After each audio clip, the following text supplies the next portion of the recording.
Well, those of you that know me know that I'm a conservative evangelical Christian. However, that's not the perspective that I'm going to argue my paper today. The title of my paper is not the Christian case for drugs, it's the moral case for drugs. Now, I've put a radical title on my talk today. Notice I didn't say the moral case for drug legalization or the moral case for drug decriminalization, or the moral case for drug regulation, or the moral case for medical marijuana, or the moral case for relaxing drug laws, or the moral case for ending the drug war. I've also put a positive title on my talk today. If I were going to give it a negative title, I might have said something like, the moral case against religious restrictionists, the moral case against pious prohibitionists, the moral case against Christian crusaders, the moral case against fundamentalist fascists, the moral case against puritanical prudes, the moral case against non-denominational Nazis, the moral case against Protestant popes, or perhaps the moral case against Baptist bigots, or the moral case against evangelical extremists, or the moral case against Bible-believing busybodies, or even the moral case against meddling moralists. I want to present the moral case for drugs. In the 15 or so years that I've been writing as a conservative Christian libertarian, and certainly not before that, I had never, until last October for Mises Daily, written anything exclusively about the subject of drugs.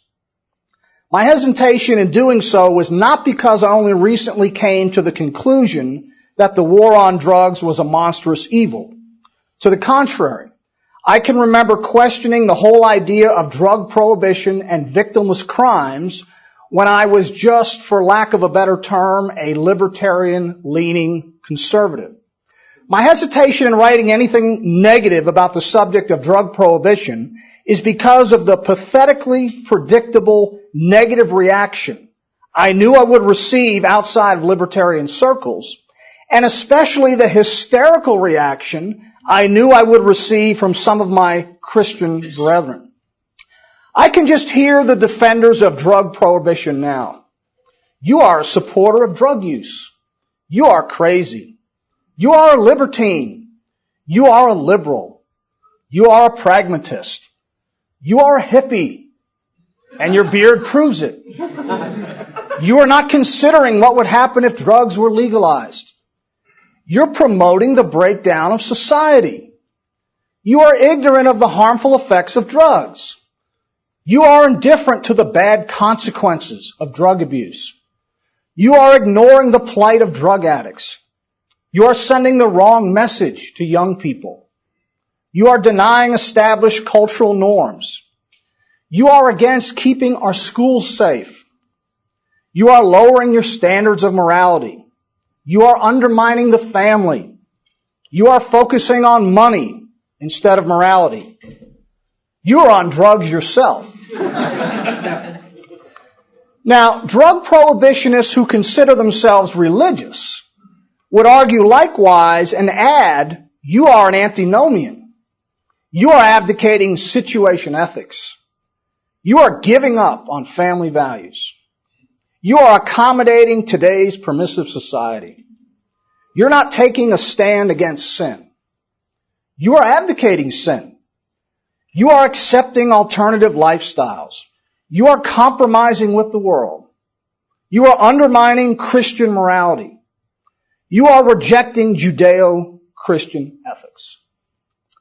Now, I've been a pariah for long enough now because of my loathing for George W. Bush and my contempt for Christian support for his wars, that it really doesn't matter anymore what I say about drug prohibition or anything else. I would like to begin by making two statements.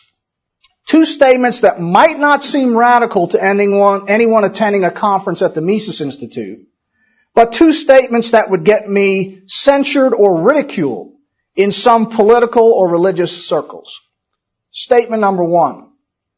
It is neither the job of government nor the business of any individual to prohibit, regulate, restrict, or otherwise control what a man desires to eat, drink, smoke, inject, absorb, snort, sniff, inhale, swallow, or otherwise ingest into his body. Statement number two.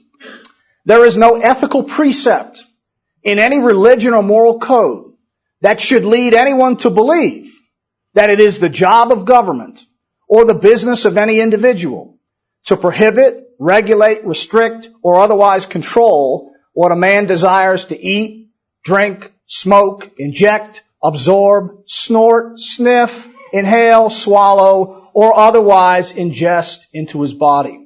Now, in making these statements, I want to make some things clear that I am not saying. I am not saying that parents have no right to dictate to their children what is and is not acceptable when it comes to drug use. I just believe that father knows best instead of government knows best. Right now is a crime in my state of Florida for parents to serve a beer or a glass of wine to their children under age 21. Even if their children are married, have their own children, and serve in the military. This is absurd, and I don't even drink alcohol. I am not saying that employers have no right to mandate that employees abstain from using a particular drug, all drugs, smoking, having a beard, or wearing a pink shirt. Since I believe in freedom and property rights, I believe in the freedom of employers and employees to make employment contracts without government interference. If the owner of a restaurant insists that his waiters wear white tuxedos, they can either visit the local tuxedo shop or look for work elsewhere. I am not saying that organizations, whether secular or religious, should not be able to require that their members abstain from drug use, legal or otherwise. Some organizations may mandate the total abstinence of their members from alcohol, drugs, and tobacco. Others might proscribe just alcohol, just drugs, or just tobacco. Still others might merely disdain drunkenness or getting high. Membership in an organization is voluntary, and one man's paradise is another man's prison. In a genuinely free society, restaurants, stores, churches, private clubs, and fraternal organizations would be free to set their own standards and discriminate based on race, gender, sexual orientation, age, political ideology, religious piety, and drug use. I am not saying that there's nothing harmful that can result from something being eaten, drank, smoked, injected, absorbed, snorted, sniffed, inhaled, swallowed, or otherwise ingested into one's body. I am well aware of the fact that people die all the time from drug overdoses. However, although people also die from drinking too much alcohol and smoking too many cigarettes, not too many drug prohibitionists ever call for absolute bans on alcohol and tobacco. I am not saying that anyone should eat, drink, smoke, inject, absorb, snort, sniff, inhale, swallow, or otherwise ingest into his body any drug, legal or illegal.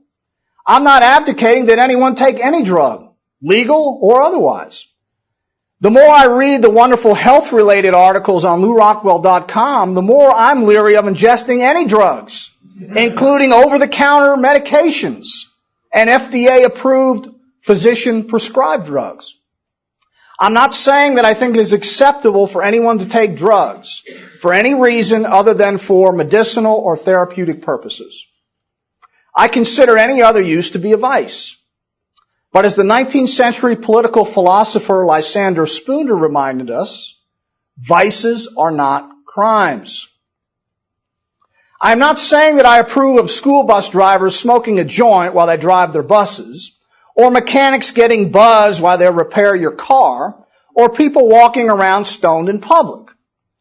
Why is it that drug prohibitionists think that all Americans would be on a perpetual high if drugs were legalized? And why is it that they accuse freedom lovers of desiring or being indifferent to such a society?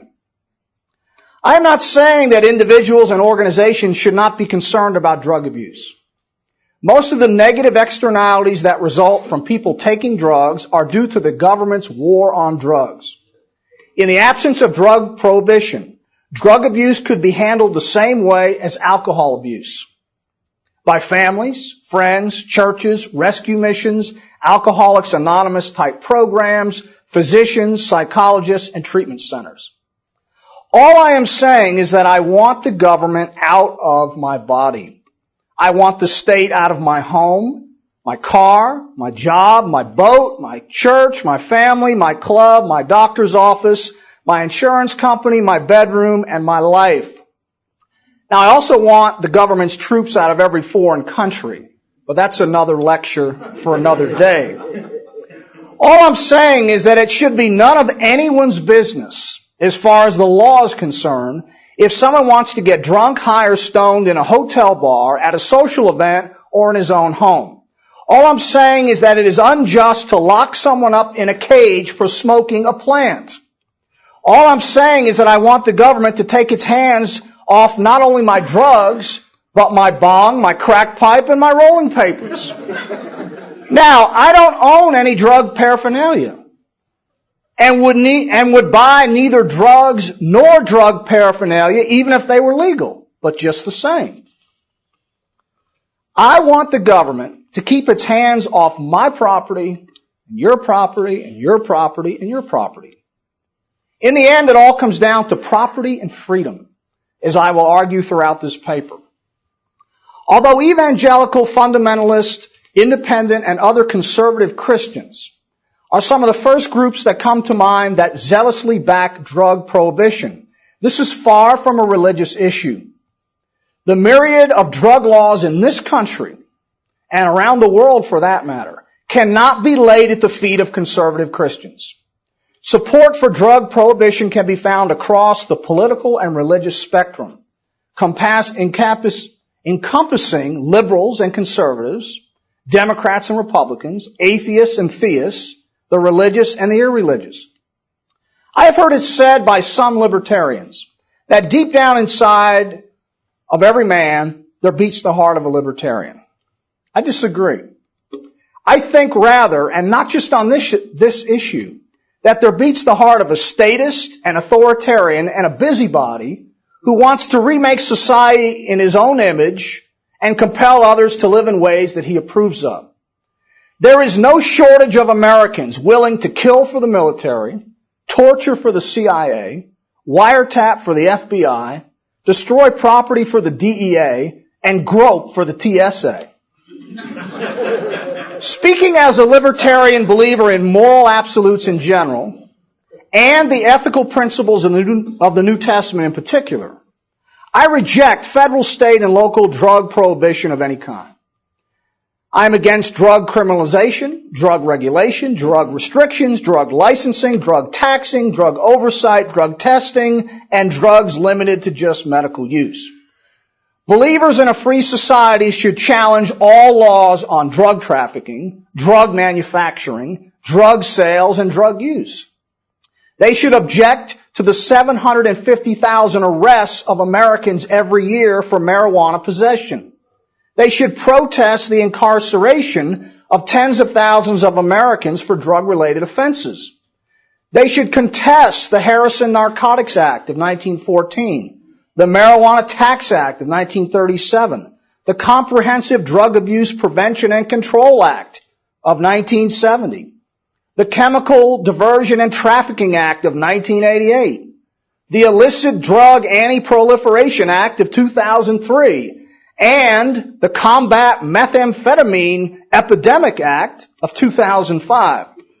Lovers of liberty should be against the offices of National Drug Czar, the White House Office of National Drug Control Policy, the National Institute on Drug Abuse, the Narcotics Rewards Program, and the Bureau for International Narcotics and Law Enforcement Affairs. All freedom-loving Americans should oppose the DEA and its headquarters in Arlington, Virginia, its 21 domestic field divisions, its 227 field offices, its 86 foreign offices in 62 countries, its academy at the Quantico Marine Base, its administrator, its deputy administrator, its chief of operations, its chief inspector, its chief financial officer, its chief counsel, its assistant administrators, its 10,000 employees, its 5,500 agents, its foreign deployed advisory and support teams, its mobile enforcement teams, its website, its $2.5 billion budget, its Get Smart About Drugs resource for parents, and its Office of Aviation Operations with 106 aircraft and 124 pilots. I reject the government's war on drugs just as I reject the government's war on poverty, war on cancer, war on terrorism, and war on liquids on airline flights. I say these things as someone who doesn't use illegal drugs, wouldn't use illicit drugs if they were legalized, and would prefer that no one else use them either. And to those who say I'm being too extreme, I would remind you that extremism in the defense of liberty is no vice. I guess I could just say that I oppose root and branch every facet of the government's war on drugs. But I want to not only make myself perfectly clear, but also to get you to realize just how broad in scope is the state's war on personal freedom. I'm choosing my words carefully and deliberately. Liberty and freedom. Individual liberty and personal freedom. These ideals, along with the sanctity of private property, are fundamental in combating the drug war. This does not mean that there aren't a multitude of other reasons to oppose drug prohibition laws. I'm going to give you 7 of them, and because of the time, I'm not going to fully develop these, but let me just list them for you. 1, the state's war on drugs, like its war on poverty and its war on terrorism, is a failure. 2, drug prohibition is unconstitutional. 3, it is not the purpose of government to protect people from bad habits, harmful substances, and vice. 4, just like when it comes to central planning, the government has a calculation problem. 5, there is no government ban on alcohol and tobacco. 6, vices are not crimes. And 7, it is a grave mistake to look to the state to enforce morality. So hopefully the paper will be published soon and you can read what I say about each one of those. Practical and utilitarian arguments against the drug war are important, but not as important as the freedom to use drugs or abuse drugs for freedom's sake. The moral case for drugs is simply the case for freedom. Freedom to use one's property as one sees fit. Freedom to enjoy the fruits of one's labor in whatever way one deems appropriate. Freedom to use one's body in the manner of one's choosing. Freedom to follow one's own moral code. Freedom from being taxed to fund government tyranny. Freedom from government intrusion into one's personal life. And freedom to be left alone. It is those of us who abdicate the liberty to take drugs and a free market in drugs that are taking the high moral ground. How can anyone with any sense of morality support seizing someone's property, destroying his family, and locking him up in a cage to be raped and humiliated for smoking a plant the government doesn't approve of? What kind of a moral code contains stipulations like this? The case for drugs is a moral case because the war on drugs is a war on natural, civil, personal, and constitutional rights. 2 wrongs don't make a right. It is not right to act immoral to prevent someone from doing something immoral. In presenting the moral case for drugs, I am not distinguishing between legal and illegal drugs, or between drugs for medical use and drugs for recreational use. Drugs in and of themselves are not necessarily bad. It depends on how and why they are used. The question is, who is going to determine those things? Will it be the individual in consultation with his family, friends, church, and physician? Or will it be the state in consultation with its legislators, regulators, agents, and bureaucrats. In a free society, it is the individual. In an authoritarian society, it is the state. Some libertarians have the idea that absolute drug legalization is a philosophical concept that is fine to intellectually assent to, but should never be publicly proclaimed. They consider it an embarrassing, non-essential issue that is best not mentioned outside of libertarian circles. In this regard, I like what Mises said. Quote, as soon as we surrender the principle that the state should not interfere in any questions touching on the individual's mode of life, we end by regulating and restricting the latter down to the smallest details. I should add, however, that although I am an advocate of a free society in which individuals have the liberty to choose a particular lifestyle, I am not a cosmopolitan libertarian who champions a lifestyle choice that considers drug use one of the three pillars of libertarianism, while at the same time championing non-libertarian issues like privatizing Social Security, securing educational vouchers, and making taxes fairer. I am not arguing for the benefits of drugs. I am arguing for the benefits of freedom. Mises again makes a good point.